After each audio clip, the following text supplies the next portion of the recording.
Hey guys, John here. Welcome back to another third gen Tundra video. This one is a recap video of an 1,800-mile road trip that we just did from Florida to Texas with this truck, and I just wanted to tell you guys how it did, some pros and some cons with this truck on a road trip. So guys, let's start off with the positives on this truck for this 1,800-mile road trip. So we started out in the Florida Panhandle, went all the way to Holly, Texas to my wife's parents' farm, and let me just say this. I am not looking forward to putting 37-inch tires on this truck. And the reason for that is because this thing is just a cruiser. This truck, compared to when we did that same sort of road trip with my white truck on 35s with the Westcott kit, not that it didn't ride the best or have the power, just being a stock Platinum, this thing with cruise control set and everything, it was just very, very nice to drive. Not over the top, no insane wind noise. We had crazy windstorms, crazy thunderstorms, lots of rain too on our way out there. And the truck handled it like a champ. 70 to 80 miles an hour, especially as you get into the east end of Texas. Just cruising at 80, the truck did really, really well. Our drive out there, the truck averaged 20.4 miles per gallon, which isn't super high, but it's definitely not like the 15 that I got with my white Tundra that was lifted on 35s. And then for the return trip back home, which I'll have a full separate video on this, I actually installed the AFE Momentum GT air intakes on the Tundra, and we average actually the same miles per gallon on the way back home. Going a little bit faster, I feel, but definitely very increased throttle response and a little bit more idle time when we sat at a Dutch Bros drive-through, a Sonic drive-through, and also while the truck was sitting at Buc-ee's. So probably about an hour and a half of idle time because I did not shut the truck off pretty much the whole drive back home. So another product that I was able to test out on the road trip, guys, was this newly installed Paragon bed cover. So I'll have a full separate video on this, but it was just really, really nice to be able to have all of our stuff secure back here, pretty much weather tight. I mean, it does allow some water, and I'll explain that in the full review video of this bed cover, but it was nice to put all of our stuff into the back of the truck and just have this completely closed and just worry-free while we were driving. So excuse the mess, but hey, I use my truck, right? So we travel with our dogs. We have a Husky and an Australian Shepherd. Huskies definitely shed. Australian Shepherds not so much, but we got the canvas back liners back here. So they're here on the door card. They're also here on the rear seat, which is really nice. And then on that door card over there. And then I also have the little kick panels down here. So I'll have a full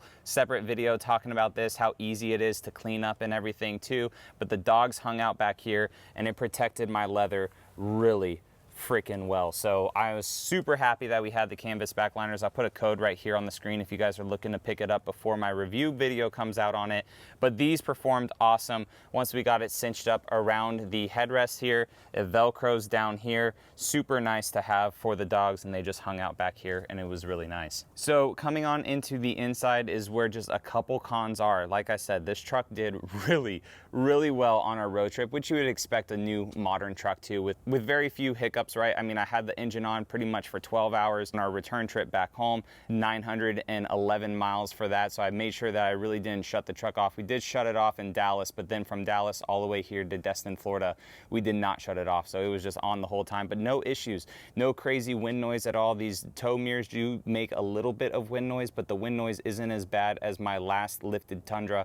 No window rattles going through Shreveport, Louisiana. There are the crappiest roads I've ever driven on, and the truck bounces around a lot, but this cabin was so solid. No window rattles, no creaks, no center console creaking at all. The only creaks that I have, and it's really starting to develop pretty bad, especially being in my seat for a while, is the lumbar support here on the driver's seat. The passenger seat, very minimal, but this driver's seat, the lumbar support, it makes the creaking sound once your back is in it. Another con with these seats, they were super comfortable on the drive. I didn't really have to adjust my seats that much at all, but I did notice as I was adjusting my seats just to see how things were, this guy, it's working now, right?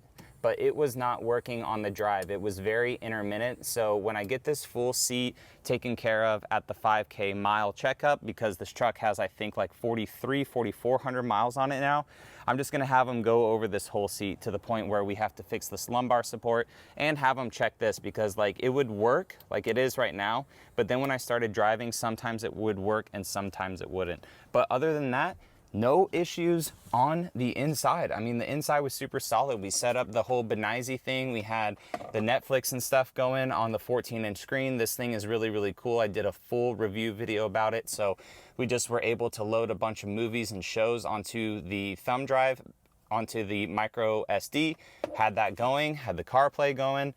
Everything was comfortable in here. Even my wife's seat, she was able to put it back a little bit as well too with a pillow. She didn't complain about the seat too much. She does have some back issues, but just put the seat heater on and she was fine. So the whole inside of the truck was really good.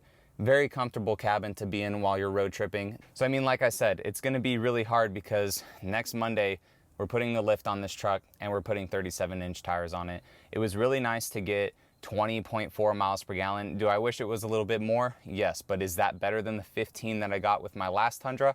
Oh God, yes. So when I would fill up at the gas stations, the range would say about 510 miles, which was really, really nice. I know I could squeeze more out of it because this truck has the larger tank. I think it's 30 or 32 gallon tank. So if you're averaging 20 miles per gallon, you'll get around, 550 to 600 miles. But it doesn't like you to use all that gas to save the life of the fuel filter. But it was really nice to get all that, and just driving this truck, it was so comfortable. Like I said, cruise control on, no issues with it at all. It was just, it makes me contemplate making the truck look really, really good and lifting it and putting the bigger tires on. But the cool thing is we get to experience how much that has changed this truck and the driving dynamic once we do that. Because if you guys are on the fence about lifting your truck or putting bigger tires on it, again, I'll be the guinea pig.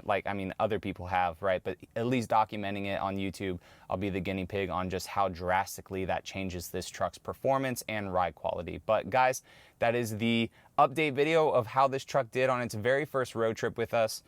Freaking love it. I really enjoyed my white truck, and we did do a lot of memories with that truck, but this one, it's so much better. It is so much better, this newer truck, and maybe it's just the platinum grade. I have no idea, but it's so much better than my last SR5. But guys, that's it for now. I will catch you all in the next one. All right, see you later.